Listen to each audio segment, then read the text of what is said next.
Para conversar um pouco mais sobre esse julgamento, a gente recebe aqui no estúdio o jurista Edilson Molgenot Bonfim. Muito bom dia. Bom dia. Doutora, a repercussão negativa que esse caso teve no mundo todo e também para a imprensa de uma forma geral pode dar uma conotação política a esse julgamento? E quais as lições que o massacre do Carandiru deixam para o Brasil? Pode, evidentemente, dar uma conotação política. E já dá. As pessoas tratam deste fenômeno, desta ocorrência, do ponto de vista sociológico, histórico, filosófico e também jurídico. E tudo isto é política. A pergunta é, por que ocorreu, por que a rebelião, por que as mortes e qual a resposta que a justiça pode dar? A justiça já mostra uma grande ineficiência. A justiça, ou melhor dizendo, o Estado. Nenhum Estado pode ser reputado eficiente quando mais de 2 décadas depois, mais de uma geração depois, considerando-se que uma geração antigamente era tida por 15 anos, hoje eu diria são 10 anos, se passa uma geração, quase que 2 gerações depois, vem a dar uma resposta. Esta resposta será satisfativa e à altura do episódio? Tenho grandes dúvidas, seja pela ação do tempo, seja pelas limitações da investigação que foi feita, seja pela limitação que a própria justiça impõe hoje ao trabalho de acusação e de defesa. Porque 2 décadas depois, a sociedade alterou os seus valores, as provas sofrem, então, uma perquisição maior, a testemunha não necessariamente se recorda aquilo que houvera dito tanto tempo antes, e um testemunho absolutamente exato, depois de 2 décadas, seria motivo, inclusive, de suspeita, porque ninguém retém nas cores da memória aquilo que a ação do tempo já provou ser mais eficaz para provocar o desaparecimento.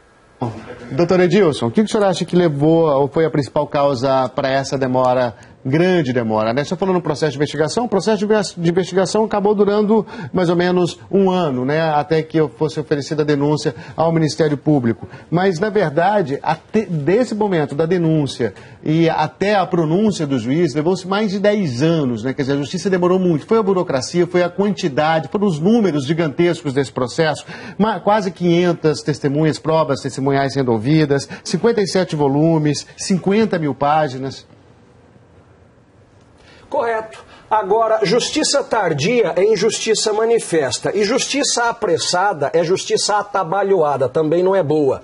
Ora, por que a investigação levou só 1 ano? Talvez se a investigação tivesse levado 2, 3 anos, tivessem sido feitas as perícias balísticas, que se reclama que não foi feito, talvez esta justiça que vem a ocorrer 2 décadas depois fosse mais facilmente executável. Então, ao lado da questão temporal, que não nos cabe perguntar por que 57 volumes e não 353? Ora, o que sobra de essência nisto, e nós veremos, é muito pouco de prova testemunhal.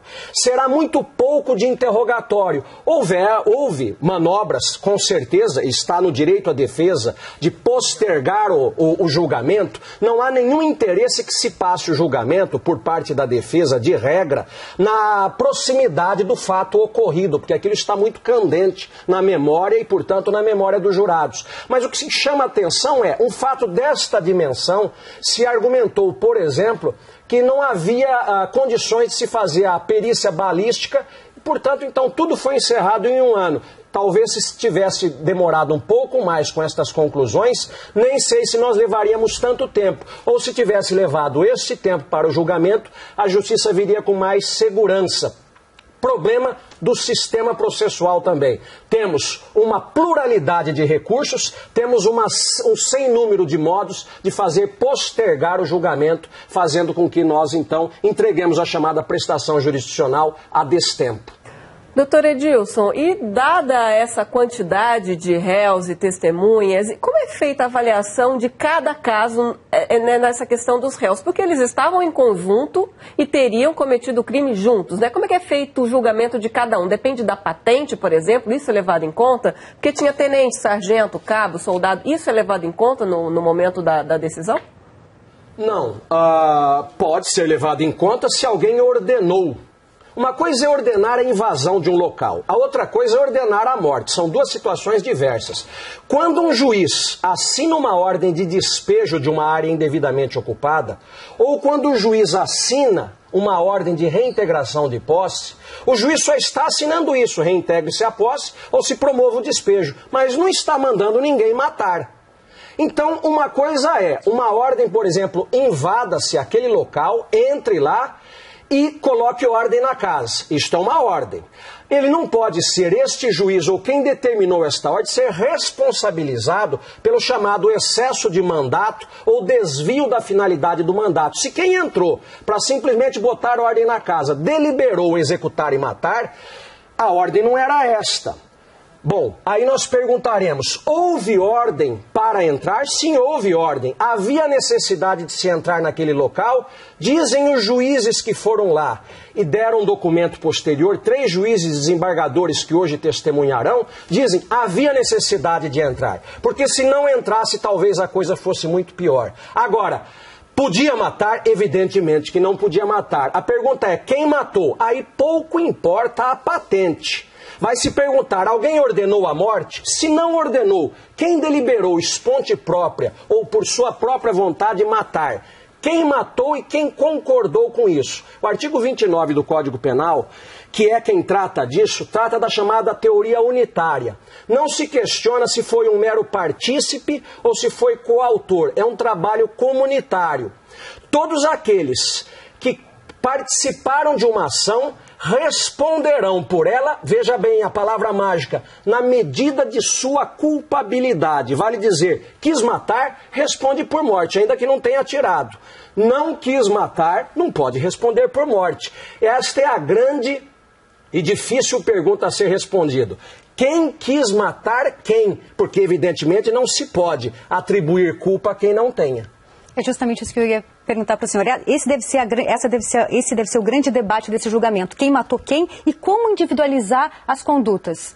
Se não existe prova, não existe testemunho ocular e também não existe prova balística. Dificílima pergunta a ser respondida.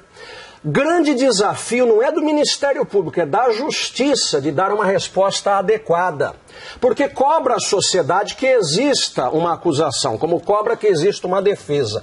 Tudo isso repousando sobre a decisão do jurado. Aquilo foi um movimento que nós podemos considerar até multitudinário, ou seja, não é a psicologia de uma só pessoa, mato ou não mato. É produto de uma circunstancialidade, porque não basta dizer que os PMs são treinados. Eles são treinados para ações, teoricamente, são treinados para algumas ações, mas nunca ninguém treinou para uma rebelião como aquela e nunca ninguém foi treinado para enfrentar uma situação como aquela, tanto que é um episódio único, felizmente, na história do Brasil, que restou 111 mortes. Então, como individualizar as condutas? Se não individualizar as condutas, nós não podemos fazer aquilo que se diz pescar de rede, ou seja, não são todos culpados ou não só porque estavam lá. Nós temos que saber qual a responsabilidade de cada um. Disso já nos evidencia que os promotores de justiça, idealistas como são, podem, diante de alguma fragilidade probatória ou diante de restarem em dúvida sobre o comprometimento psicológico de alguém, dizer o seguinte, este eu peço absolvição. Pode o promotor de justiça pedir absolvição do júri? Pode, de 1, de 2, de 3 ou de todos. O júri dirá, depois dos debates, quem mereça ou não ser culpado. Julgamento dificílimo, né? Julgamento interessante, onde o júri também é julgado pela sociedade, porque os jurados vão julgar os representantes da sociedade que eram os PMs. E neste momento são eles os jurados que julgarão e também estarão sendo julgados. Tá certo, conversamos com o jurista Edilson Mogenot Bonfim. Muito obrigada mais uma vez pela presença. Obrigado pelo convite. Até a próxima. Bom dia.